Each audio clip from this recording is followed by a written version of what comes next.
துர்கா உயிரை காப்பாத்தல. நீங்க 2 பேரும் சந்தோஷமா வாழணும், அதுக்காக தான் அவளை காப்பாத்தினேன். எல்லாமே துர்காவோட நன்மைக்காக தான், அவளுடைய பாதுகாப்புக்காக தான். அந்த ஆபத்து இப்ப முழுசா விலகிருச்சுன்னு சொல்ல முடியாது. ஆனா பயப்பட வேண்டாம், நான் எங்க இருந்தாலும் என்னோட பார்வை அவ மேல இருக்கும். இப்போ உங்க கூட இருக்கிறவ தான் துர்கா. அவளை துர்கா தானான்னு சந்தேகப்படாதீங்க.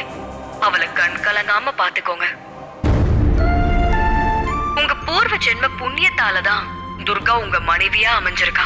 அவளோட சேர்ந்து பூரணமான வாழ்க்கையை நீங்க வாழ்ந்தா அதுதான் நீங்க எனக்கு செய்யற நன்றி கடனா இருக்கும். இதுதான் என்னுடைய ஆசையும் கூட.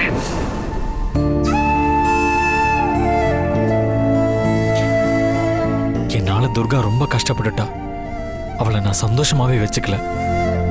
நான் என்னதான் அவளை வெறுத்தாலும், அவளை விட்டு விலகினாலும், அவ என்னை வெறுத்ததும் இல்லை, என்னை விட்டு விலகவும் இல்லை.